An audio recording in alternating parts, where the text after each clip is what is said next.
Hi there, my name's Andrew with the American Heritage Museum, and today I'll be taking you for a tour of our M16 multiple gun motor carriage both inside and out. The M16 MGMC is yet another conversion of the American M3 half-track, this time designed to replace the M13 half-track in the self-propelled anti-aircraft role. Entering production in May of 1943, the M16 upgrades the M13's twin 50 caliber mount with this, the M45 quad mount. Developed by the W.L. Maxon Corporation, the M45 quad mount boasts four 50 caliber Browning machine guns on an electrically operated turret. As is the case with any self-propelled anti-aircraft weapon, the M16's primary job was to drive off enemy aircraft. However, four 50 caliber machine guns are also scarily effective against buildings, vehicles, and infantry.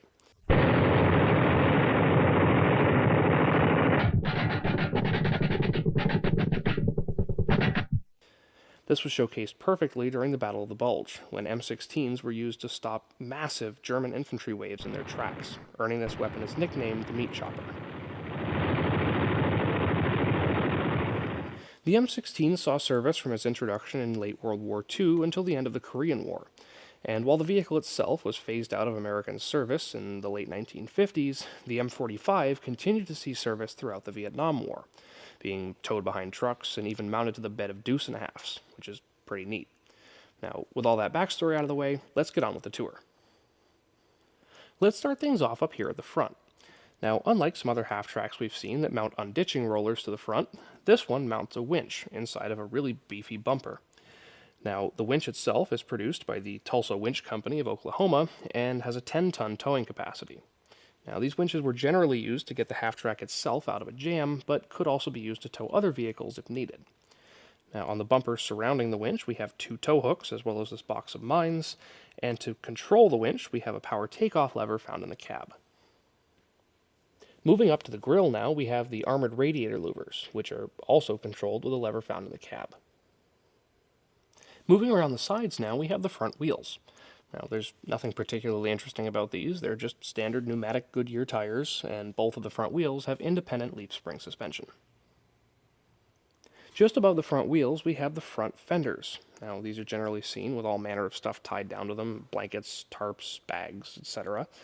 Now, mounted to the front of them, we have the headlights and blackout markers with their respective guards on either side, as well as a rearview mirror found here on the driver's side. In the center here, we have the hood housing our white 160AX engine. This is a 6-cylinder inline 386 cubic inch gasoline engine that puts out about 147 horsepower, getting this 9.9-ton vehicle up to a top speed around 41 miles an hour. Moving back towards the cab, we have the driver's door. Now, the driver and co-driver's doors are just mirrored copies of each other, both with their own folding armor panel and sliding vision slot.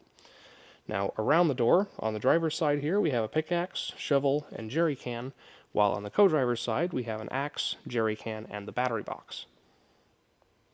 Moving up to the windshield now, we have both glass panes and an armor plate. Now, those glass panes can be unfastened and removed from inside the cab, allowing you to fold down the armor panel. Now, obviously, this limits your visibility, but it gains you a half an inch of armor in front of your face. So, depending on what the situation calls for, you have the option to choose between increased visibility versus increased armor protection. Back behind the cab here, we have these big flat walls made of 1/4-inch steel. Now, unlike the base model M3 half-track, these walls have folding panels along the top edge. These can be folded down out of the way to allow room for the turret to operate freely. So to do this, you just unfasten them at their corners and fold them down using these hinges. Moving down, we have the tracks that make this vehicle a half-track. Now, they use a pretty simple system. Each side has one VVSS, or vertical volute spring suspension bogie, with two volute springs inside this housing here to provide suspension to the four road wheels. On top of the assembly, we have a return roller. In the front, we have the drive sprocket to provide power to the tracks, and in the rear, we have the idler wheel. Now, the tracks themselves are actually fairly interesting, in that they're just one big band rather than multiple links or blocks. So when it comes time to replace one of these tracks, the idler is relaxed, the track is pried off, then a new track is pried on, and the idler is retensioned. Moving around the rear of the vehicle, we have two large storage bins as well as a bucket. Down below, we have two taillights with their blackout markers, as well as the trailer electrical hookup and the tow hitch. But that just about covers the exterior, so let's go ahead and check out the cab. The driver's seat has just about everything you would expect in an army truck from the 1940s. We have a clutch, brake, and accelerator pedal on the floor, as well as this great big steering wheel in the center. Now, you want a big steering wheel in a vehicle like this, because there is no power steering. Now, we lovingly refer to that as Armstrong steering. Now, to the left of the steering column, we have the tachometer, as well as a couple of informational panels. So the upper panel warns us not to operate the engine over 2000 RPM until the temperature gauge reads at least 160 degrees Fahrenheit, and the lower panel has our shifting diagram with the gear layout of the 4-speed gearbox, the handbrake positions, the transfer case high and low range positions, as well as the front-wheel drive engagement lever. On the floor to my right, we have the power takeoff lever used to control the winch, as well as the handbrake lever, the gear selector lever, the range selector lever, and the front-wheel drive engagement lever. Moving to the right side of the dash now, we have the electric braking rheostat used to control the amount of brake pressure applied to a trailer via the trailer power hookup on the rear. We also have the panel light switch, the light switch, and one of 2 vent switches used to open and close the vents in the floor, allowing warm air from the engine compartment to flow into the cab to help keep your toes from freezing off in places like Belgium. Now, along the bottom edge of the windshield, we have the windshield wipers and their switches. Now, these can either be powered by pulling this little switch out, or manually operated by turning this knob back and forth.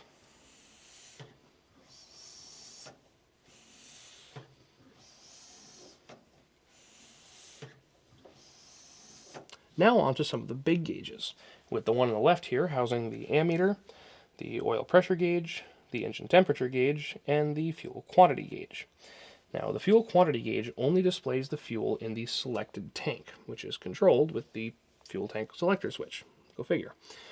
Now, that only selects the tank you're viewing the quantity of. That doesn't select the tank you're drawing from. To do that, you open or close the valves found to the right of the driver's seat behind me.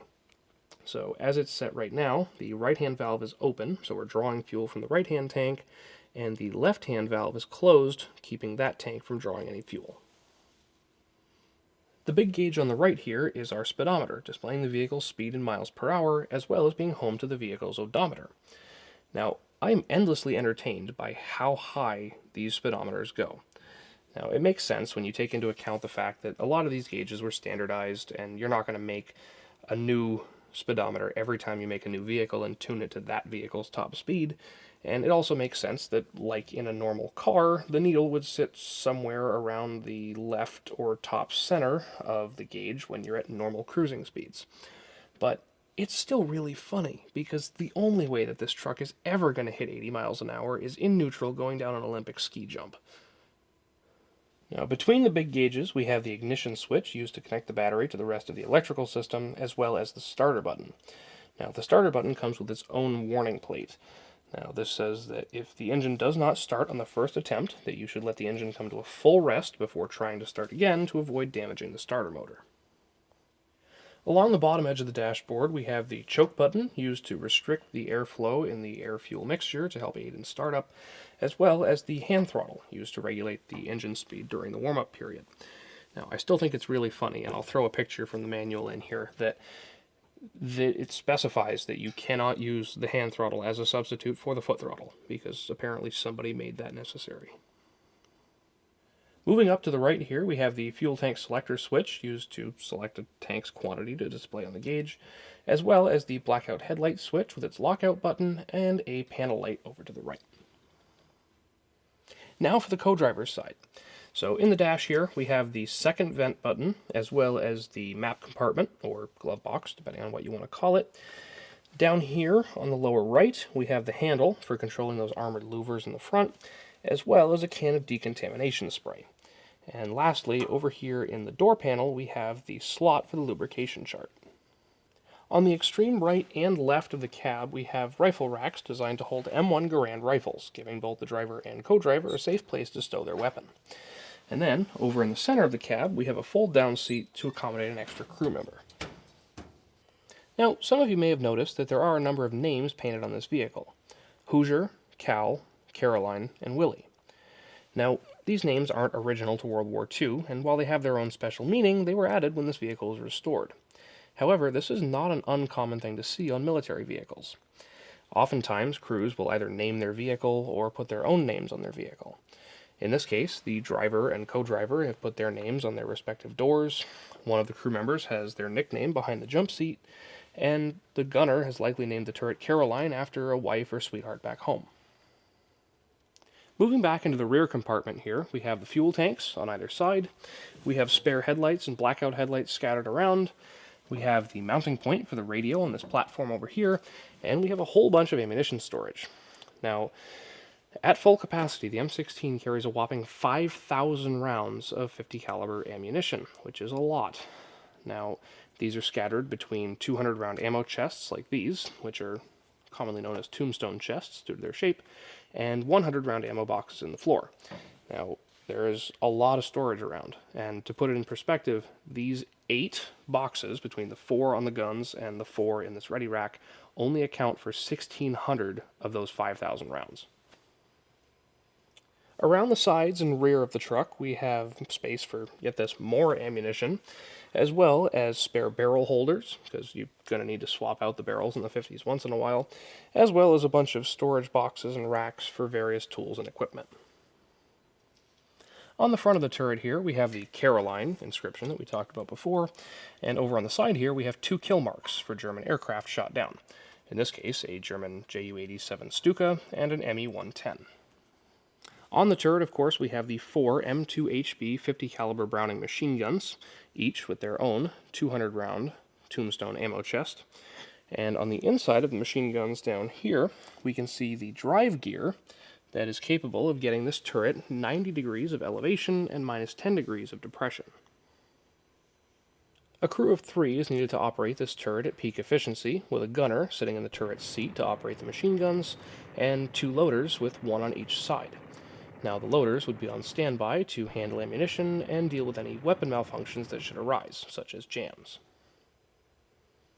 Around the back of the turret here, we have a 1-cylinder motor that's used to power a generator that's used to charge the 2 6-volt batteries that are used to power the turret.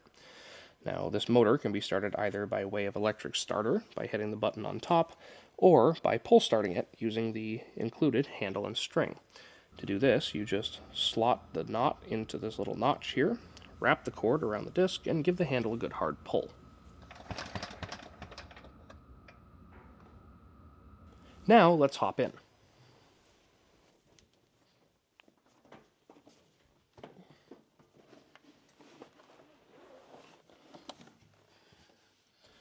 Now, funny enough, the gunner seat is far more comfortable than it looks. It's just a canvas sling that adjusts to the user's height, which makes it weirdly ergonomic.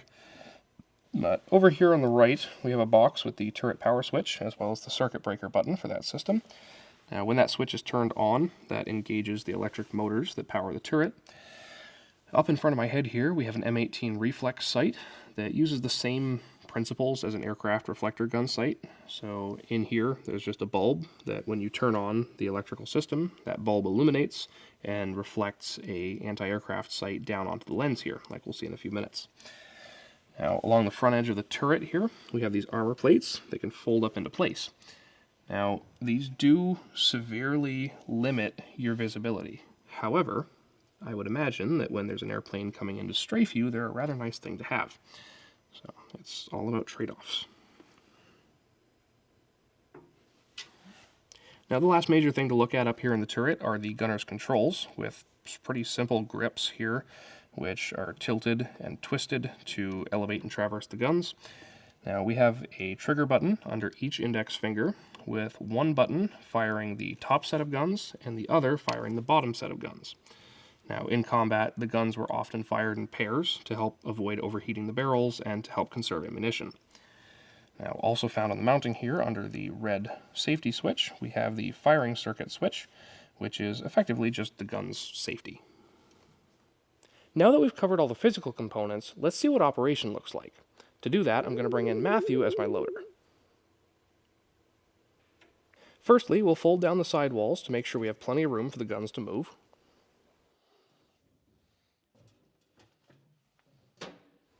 Secondly, I'll hook up the battery.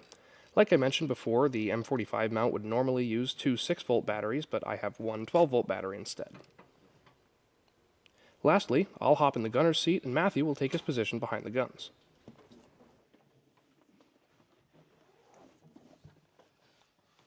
Now let's take it for a test run.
The M45 is a fantastic weapon, and when employed correctly, it can be used to deny entire areas to the enemy, both on the ground and in the air.